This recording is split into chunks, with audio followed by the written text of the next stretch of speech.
If you are watching, not listening, you can see that we have a new face in the bunker. Dan Rashovich is with us, Hall of Famer. Never gets old, eh, Raz? Never gets old, especially from you. Especially from you. Pull that mic right in close there, man, if nice you don't mind. He is a Hall of Famer. He's a Canadian Football League veteran, 17 years, cup of coffee. 16. And a donut with the Los Angeles Raiders. And I want you to tell that story here as we roll. And it is Canada's daytime sports talk show. It's episode number 572. Did I mention hour 2 is brought to you by Core Grain, doing the right thing for your farm? We had a lot of viewers, a lot on YouTube, down a little bit on Facebook today, but we are not on Game Plus television today. We are preempted because of Blast Premier Gaming Tournament. It is a gaming channel, so we're pushing everybody to the streaming and the online, and believe me, we've had a lot of complaints about that. It's their channel, right? Ever hear of the golden rule, Raz? I've heard of the golden rule. I haven't always followed it. Those who but most of the time own I do. The gold make the rules.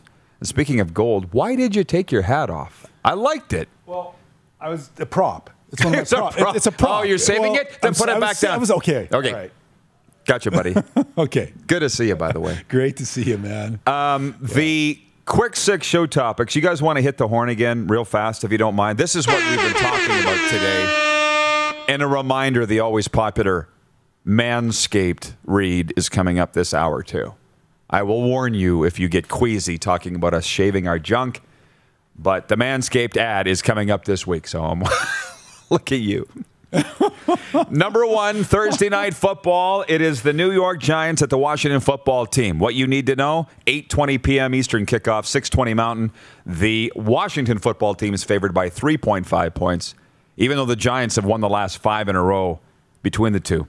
And Saquon Barkley, questionable for the game. I don't think he's going to play. Point 2, Blue Jays off today. They hold a wild card spot as we sit here today. Point 3, we're talking about NHL Rookie of the Year candidates. It morphed into what is our poll question today. Which NHL Canadian general manager is on the hot seat the most? Flames Brad Treliving, Canucks Jim Benning, Leafs Kyle Dubas, or the Jets Kevin Cheveldayoff, which we don't actually believe Chevy's in trouble. We just needed a 4th guy.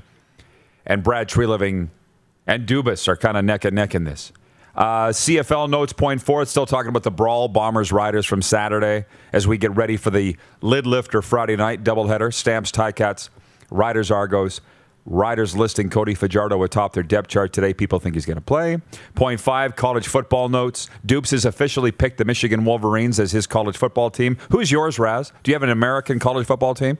Oh, I guess maybe. I remember as a kid, I always like Arkansas Razorbacks. Is that right? I did, the Razorbacks. They had a big win last week against Texas. Yep. Took them to the barn.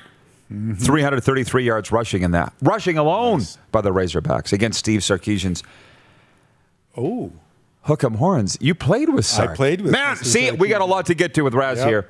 And by the way, my Crimson Tide playing Florida this week. Battle of 2-0 teams, 1:30 p.m. Saturday. It's going to be great in Florida. And then point 6 was other sports notes. A lot of things to come up with. So you guys can write in with whatever you want. What's with the wheat pool? Why is the wheat pool writing us? Is that the actual wheat pool? Caught the Rod Pedersen show today. When Saskatchewan gets our pro CPL soccer expansion team, we would love to have Rod and Darren at a game. Maybe join us in the reporter section. Supporter section. I don't want to be in the reporter section. I spent enough time there. I want to be in the supporters section. That is I believe that's the wheat pool. I love it. Okay, get serious. Tell our viewers, please, about your time with the Los Angeles Raiders. Oh, well, I guess my time. I went to a couple of mini camps. 1987. I was playing with the Argos then. Actually, Obilovich traded for me from Calgary. He traded Darryl Nicholson, and he's a receiver. Don't ask me. It'll come to me. Emmanuel Tolbert. Anyways. Good player. Yeah, two good players, both Eastern All-Stars. And the reason Obilovich traded for me was strictly for special teams. He goes, that's why I brought you here. And so I was there for Argos a couple of years, played out my option. And again, like any player, hey, you want to play in the NFL. You want to play for it's more money, etc. So that year I had an option, put some film together, and I got a call from Green Bay and the Raiders, And even as a kid, the Raiders always kind of course, just suited you. Yeah, it suited me exactly. You know what? So I was like, you know what? I want to try there. So I went down with a guy named Chris Woods, who was a receiver I played with, and we both went down. And actually, Chris made the team, and I got released. But at that same time, Montreal had picked me from Toronto in an equalization draft, because back then they had this equalization draft. So, you know, I missed most of training camp because training camp was in Halifax, and then I ended up in. But I got some good stories. I mean, like, you know, when I was down there, I remember Al Davis. I remember Al Davis coming to practice, and El Segundo standing in the middle of the field, and then getting up on a lift and at the 50-yard line and watching, and you know, and Al Davis. Al Davis or Tom Flores. Yeah, and in Tom Flores, I remember him so clearly sitting in the amphitheater, and him talking to us and. Anything that was important, he would emphasize 3 times. If he said that 3 times, it was important. I really kind of coach. Great coach. You know what? Yeah. You could just tell. You know, you could really tell. You know, and just watching, like, they kind of get you pumped up at the beginning, watching a movie about commitment to excellence and all that. I was in Lester Haynes' locker. That's the locker I was in, Lester Haynes. And it was pretty cool because they had first, second, third year players, plus they had all the draft picks. And then free agents. So it was kind of 2 mini camps like that, and it was a great experience. You know what? That's all a guy can ask for is to get a shot. You know, and I remember the one thing that actually came out was in the Sporting News. It was one thing that came out that said it was one of the best cover linebackers as well. So that doesn't surprise me, which was kind of cool. You know, it was a great experience. Yeah. Okay, well, that doesn't necessarily surprise me, but I think of you more as a feared hard hitter, run stopper. Yep. Not a cover linebacker. So you must have been doing something right in that camp. I think just, with the CFL, because I went to Simon Fraser and we played American football. And you know what? Obviously, after 3 years playing in the CFL, and receivers and running backs can run at you at the line of scrimmage, and they have more space to operate. So where it's a lot different, say, in American or NFL football, well, it's the backs don't have as much leeway, or receivers don't have as much leeway in terms when they're coming out of the backfield. So I think that really... And plus the yard difference off the line of scrimmage, makes it a little tougher as a defender. So it was. I bet you didn't expect to come in here and tell those stories today. I didn't expect that, actually. No, I didn't. Because I was wearing my Walby's CFL All Warrior T-shirt. Did you win that? I won that. If you want to zoom in on that, there, It's behind the mic. Yeah, exactly. It's behind there. Well, there it is. Yeah, Walby's Warriors. That was. I think that was my 16th season, because I think that was the first year Chris did the on CBC. On CBC did the All Warrior Amazing. team. I think so. So, and I think actually that was for. I actually think it was for special teams. I was the All Warrior, I think, for special teams, my 16th season. Ball for all today on the RP Show. We got a living legend, a Hall of Famer here in the bunker, and Dan Rashovich. And I want to talk about, my point is I'm making that clear to our viewers. You got questions, CFL, NFL related, fire them at us. We've got a Hall of Famer in here to chat ball. And you can reach us on the Prairie Mobile text line, 306-840-8777. Or, of course, the streaming feeds, YouTube or Facebook. We are not live on Game Plus today. Anthony Cernick, watching on YouTube, says, number 74 is my Rider jersey. Bought the jersey at a fundraiser, and Raz found me to sign it. All class. That was 2013. Wow. From our tech guy, Rocco, he says, Walby's Warriors. Yeah. People still remember all these years later. Yeah. He was on with us last week, and he said he's just not good looking enough to be on TV anymore. That's why he's not on TV anymore. Hey, it was a big deal to get on Walby's All Warrior team. That's for sure. That's amazing. All the guys wanted it, eh? Oh yeah. Hey, because it's players, right? It's players that kind of pick it, right? I mean, that's the thing you want to be on.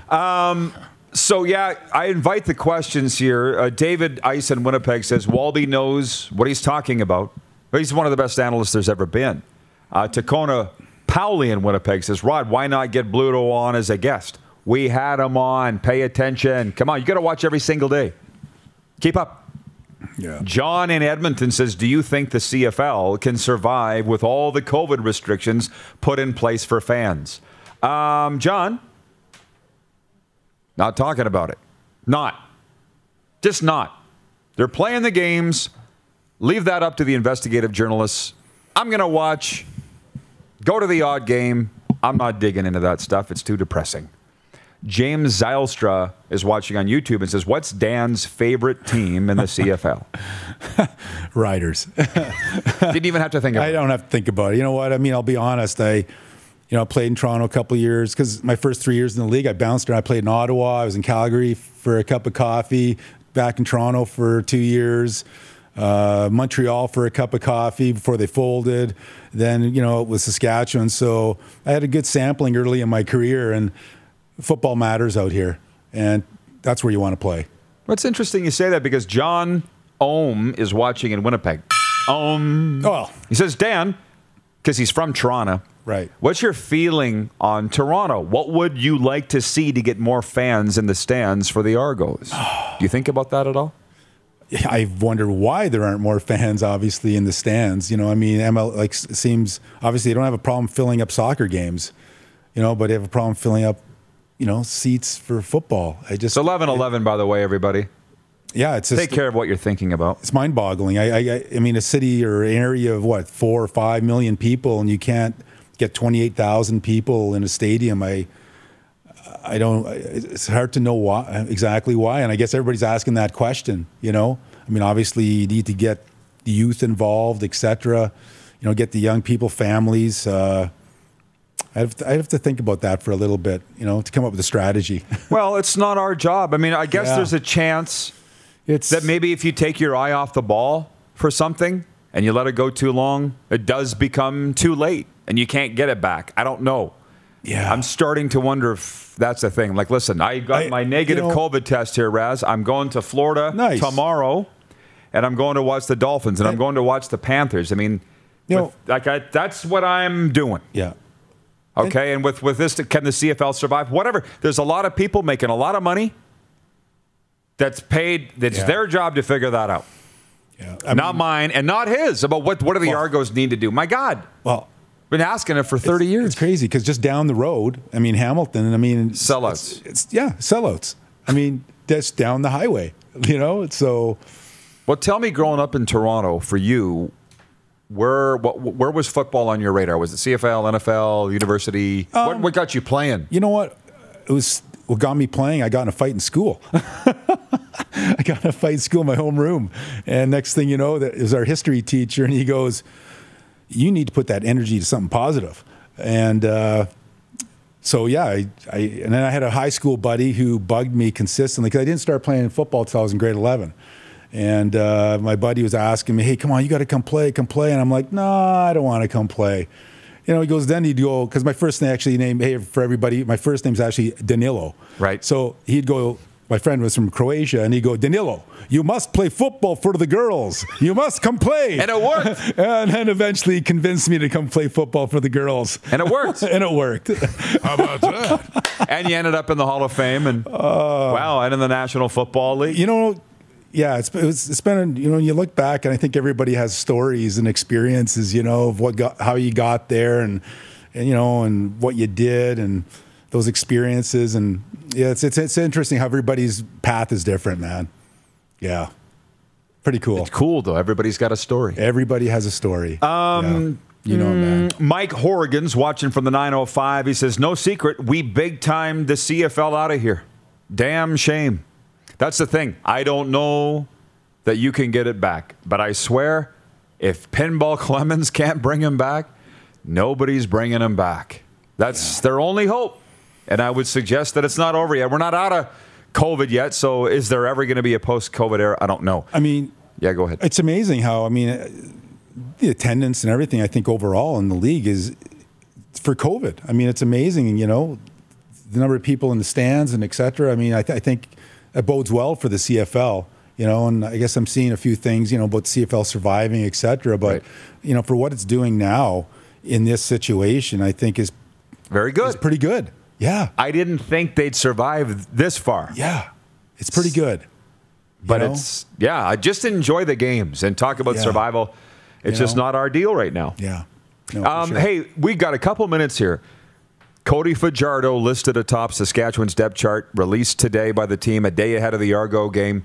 What's your take on Cody Fajardo right now, coming out of last weekend, getting knocked out? And wow. How important is it that he play tomorrow night for Saskatchewan? Well, I I guess the medical staff and the coaches know more than we do, obviously, right? I guess I think back of when I played, man, I remember one game being totally knocked out cold and going back in about 3 plays later. Right. Like, it's crazy. And I'm not the only guy, but lots of guys or lots of players where that was the situation. And, and obviously I'm still sitting here. I have most of my marbles, I think. I think so. And, I mean, the way I saw him, obviously he looked a little groggy, the way he jogged off the field, obviously didn't want to bring him back in that present game. And just even the way I saw him go off the field through the tunnel, he seemed to look pretty good. Ran off like a deer. Yeah. I kind of, just recollect when I got knocked out here playing Edmonton by Craig Schaefer after a whistle, because the only time I've been knocked out in my life, and Dave Albright's feeding me the answers to get back on the field when Ivan's asking me questions. I'm like, oh my God, because I couldn't answer him without the help of Albright mouthing me the answers during the game. Like, seriously, it was crazy, eh? So, I mean, obviously the medical staff and the coaches know a lot better or know more than we do, and he knows. And I know there's always that worry about going in too soon, similar to what happened, I guess, with Collaros way back, and you know what? I think, I know people would say, oh, maybe he should sit a game out. It's more of a long-term game for him, etc. But, I guess, if he does go out, maybe he has to be a little bit careful in terms of pulling the ball down and running, even though we know that's a big part of his game. You're saying if he's cleared to play, let him play? Let him play. Yeah. Hey, everybody. Thanks for watching the RP Show on YouTube. And don't forget, we're live daily on YouTube from noon to 2 Eastern. If you like what you see, hit subscribe. And if you like the program, check around for other segments of The Rod Pedersen Show here on YouTube.